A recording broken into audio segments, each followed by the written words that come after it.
এই জুলাই অভ্যুত্থানে একমাত্র নিঃস্বার্থভাবে ভূমিকা পালন করেছে মাদ্রাসা শিক্ষার্থীরা এবং আলেমরা। আপনারা দেখেছেন আমাদের প্রাইভেট বিশ্ববিদ্যালয়ের শিক্ষার্থীরা অনেকটাই নিঃস্বার্থ, তবে তারাও বিসিএস দেন বা বিভিন্ন চাকরির পরীক্ষা দেন, অংশগ্রহণ করেন।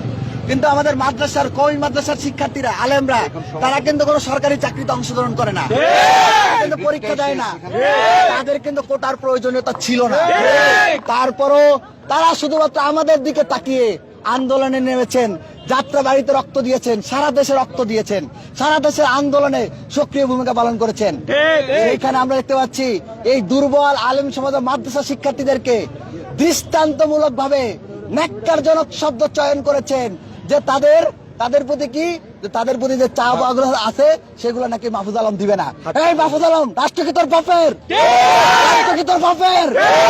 একজন নিজের বাপের রাষ্ট্র বানাতে যা আজকে দেখ হাসিনার মতো ভারতে পালা গেছে। তোরা যদি তোর বক্তব্য যদি এইভাবে প্রত্যাহার না করিস, তোদেরকেও বাংলাদেশ ছাড়া করতে আমরা পিছপা হবে।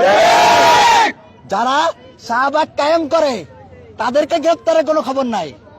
যারা গুলি চালাইছে, যেসব আওয়ামী সন্ত্রাসীরা, তারা বলে আওয়ামী লীগকে তারা পুনর্বাসন করবে, প্রকাশ্য ঘোষণা দিয়ে বলে। এমনকি তারা বলে কি যে তারা আওয়ামী লীগকে নিষিদ্ধ করবে, যখন রিট করছে তখন তারা রিট আবার ফিরাই নিছে। যারা 2000-এর উপর বেশি মানুষকে গুলি করে মারছে, কত বড় ঘৃণিত হইতে পারলে তারা এই আওয়ামী লীগ নিষিদ্ধ রিট ফিরায় নেয়। এবং আপনারা দেখেন আজকে জুলাই অভ্যুত্থান হয়ে গেছে প্রায় কয় মাস হয়েছে? 7 মাস হয়েছে। এখন পর্যন্ত কয়জনের বিচার হয়েছে? কয়জনকে গ্রেফতার করা হয়েছে? খুনিদের বিচার করার কোনো খবর নাই। উল্টা দিকে নিজ দলে আওয়ামী লীগকে পুনর্বাসন করতেছে ঢালাও ভাবে। আবার আর এক দিক দিয়ে যারা দুর্বল, যারা শুধুমাত্র ন্যায়ের দিকে তাকে আন্দোলনে অংশগ্রহণ করেছে, তাদের বিরুদ্ধে বিষোদ্গারমূলক বক্তব্য দেয়। আপনার বক্তব্য প্রত্যাহার করেন। যদি বক্তব্য প্রত্যাহার না করেন, সারা দেশের শিক্ষার্থীদের জন্য মাদ্রাসা শিক্ষার্থীরা আলেমরা যেমন নিঃস্বার্থভাবে নেমে এসেছিল, আমরা সারা দেশের শিক্ষার্থীরা মাদ্রাসা শিক্ষার্থী এবং আলেমদের সম্মান রক্ষার্থে রাজপথে নেমে আসবে। এবং দেখেন কত বড় নির্লজ্জ হইতে পারে এরা। কি করতেছে? একদিকে যারা জুলাই অভ্যুত্থানে সক্রিয় অংশগ্রহণ করছে, রক্ত দিচ্ছে, জীবন দিচ্ছে, শহীদ হয়েছে, তাদের বিরুদ্ধে যেমন কথা কইছে, তাদের বিরুদ্ধে যেমন বলতেছে তাদের অধিকার দিবে না, আবার আরেক দিক দিয়ে কি করতেছে? শাহবাগীদেরকে পুনর্বাসন করতেছে, সৃষ্টি করতেছে, তাদের দিকে তারা সিম্পাথি দেখা যায়, সহানুভূতিশীল দেখাচ্ছে। এবং আজকে যে হামলা হয়েছে, আজকে হামলা কি এটা প্রথম না? 5 আগস্টের পরে এই শাহবাগপন্থীরা, এই লাল সন্ত্রাসীরা বারবার পুলিশের উপর হামলা করছে না? আপনারা দেখছেন যে যমুনাতে যাওয়া আন্দোলনকারীদের নিষিদ্ধ, তারপর বারবার তারা ব্যারিকেড ভাঙ্গা পুলিশকে হামলা করতে উদ্বুদ্ধ করছে। পরবর্তীতে পুলিশের সাথে সংঘর্ষ হয়েছে। প্রথমে হামলা কারা করছে? আপনার প্রত্যেকটা ভিডিও ফুটেজ চেক করেন, কারা পুলিশের উপর হামলা করছে। অর্থাৎ তাদেরকে তারা রিহ্যাবিলিট করতেছে, পুনর্বাসন করতেছে, তাদের বিরুদ্ধে কোনো কথা নাই। যারা দুর্বল তাদেরকে ঘায়েল করার যত চেষ্টা, কিন্তু এই শাহবাগী শক্তির বিরুদ্ধে তাদের কোনো কথা নাই। মাহমুদ আলম সাহেব, মিডিয়ার মাধ্যমে আপনাকে হুঁশিয়ার করে বলতেছে, আপনি আপনার বক্তব্য প্রত্যাহার করবেন। আপনি যদি আপনার বক্তব্য প্রত্যাহার না করেন, অপেক্ষা করেন কি হয় দেখতে পাবেন। শিক্ষার্থীরা কি করে দেখতে পাবেন। অনতিবিলম্বে হামলাকারী এবং যারা আওয়ামী লীগকে ফেসিবাদ বানানোর মূল খলনায়ক লাকি আক্তার সহ তাদের সহযোগী ইমরানের সরকার সহ আর যারা আছে, প্রত্যেককে গ্রেফতার করতে হবে। হামলাকারীদের গ্রেফতার করে বিচার করতে হবে। যারা নিরপরাধ তাদের বিরুদ্ধে কোনো কথা বলা যাবে না, কারণ তাদের প্রাপ্য ন্যায্য অধিকার সেটা বুঝাই দিতে হবে। এই আশাবাদ ব্যক্ত করে আমাদের কর্মসূচি এখানে শেষ করছি।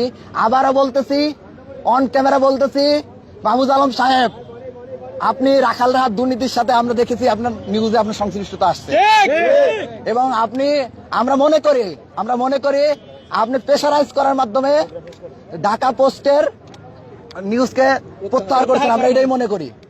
আপনার বিরুদ্ধে অনেক এলিগেশন আছে, আপনাদের প্রত্যেকের বিরুদ্ধে এলিগেশন আছে। আপনারা যদি বক্তব্য প্রত্যাহার না করেন, অন ক্যামেরা বলছি, আপনাদের বিরুদ্ধে সারা দেশের শিক্ষার্থীদেরকে সাথে নিয়ে আমরা আপনাদেরকে হাসিনার মতো করে দেশ ছাড়া করতে বাধ্য করবো। ইনকিলাব জিন্দাবাদ, ইনকিলাব জিন্দাবাদ। ধন্যবাদ। আপনাদের যে এলিগেশনগুলো আপনারা দিয়েছেন, এই পরিপ্রেক্ষিতে আপনাদের কোনো প্রতিনিধি দল তাদের সাথে যোগাযোগ করেছে না?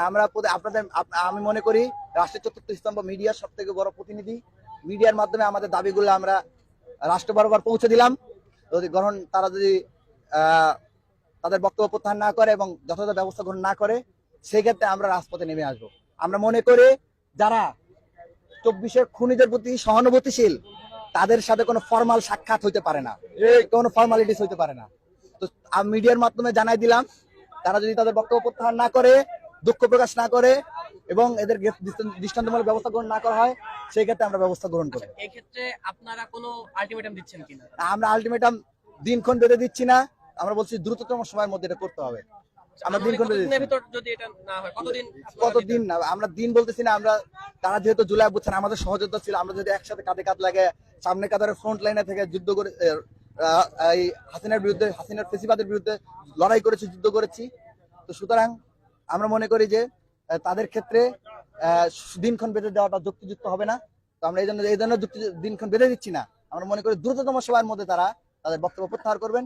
যদি না করেন সেক্ষেত্রে হচ্ছে আমরা পরবর্তী পদক্ষেপ জানাবো। কি ধরনের পদক্ষেপ নেওয়া যেতে পারে আপনাদের? যে আমরা গণতন্ত্রে বিশ্বাস করি, বরাবরই গণতান্ত্রিক।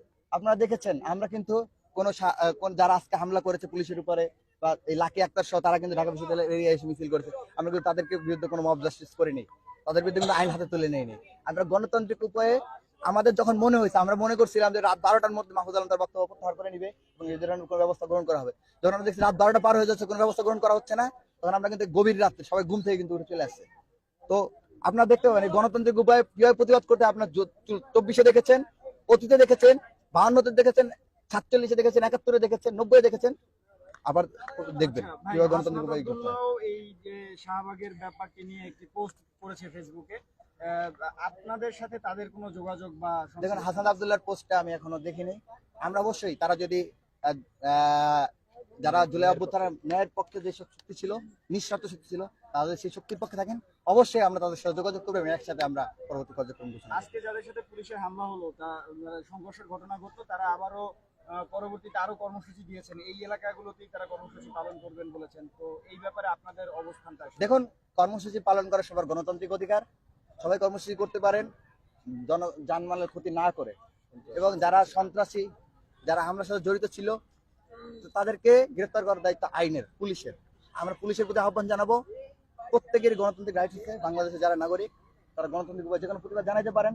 আমরা গণতান্ত্রিক উপায়ে আমাদের মিছিল করেছি, প্রতিবাদ জানাইছি, তারাও মিছিল করে গণতান্ত্রিক উপায়ে প্রতিবাদ জানাতে পারেন।